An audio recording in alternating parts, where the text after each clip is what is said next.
U.S. Marshals launched a major operation to take some of the country's most violent criminals off the streets. The month-long mission focused on 10 cities, and New York City leads this crime list. Operation North Star led to the arrests of 339 violent criminals in the city.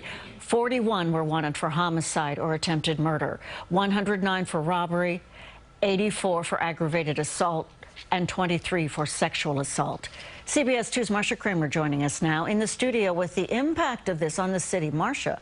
Well, Dana, there is dramatic video tonight of the raids mounted by a joint fugitive task force made up of U.S. Marshals and NYPD officers to help take some of the city's most dangerous criminals off the streets of the city. Take a look.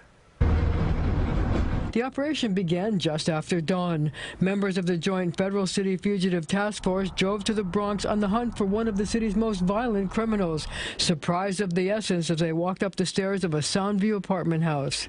Police, open the door.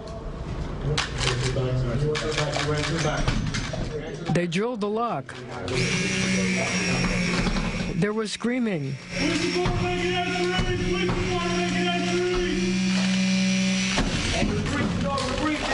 They got their man, arresting 20-year-old Movado Bromley, who officials said was wanted for a host of charges, including parole violations, weapons charges, and a Bridgeport, Connecticut shooting. Bromley, one of 339 violent criminals arrested in New York City last month as part of a national initiative to get what officials called the worst of the worst off the streets.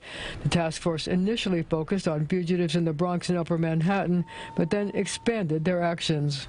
We made apprehensions for violent criminals in Brooklyn, Queens, and also out-of-state fugitives who came to New York who were wanted for murder. Also arrested as part of the sweep was Travis Blake, the alleged suspect in the grisly murder of 3 people found dead in this South Jamaica home on 155th Street last month.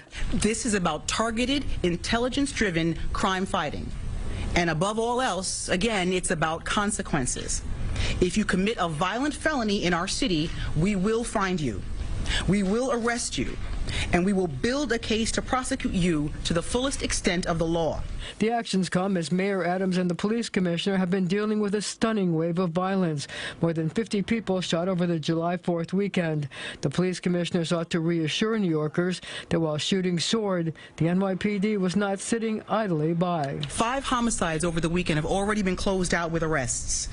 We seized 55 firearms and made 57 gun arrests over the weekend, and there were a total of 580 major felony arrests. Now, the mayor is expected to highlight some of the NYPD's successes when he hosts the first of a series of community conversations on public safety at Boys and Girls High School in Brooklyn tonight. The mayor and police officials will do it again tomorrow when they will talk about the record number of gun arrests. Dana? Marcia.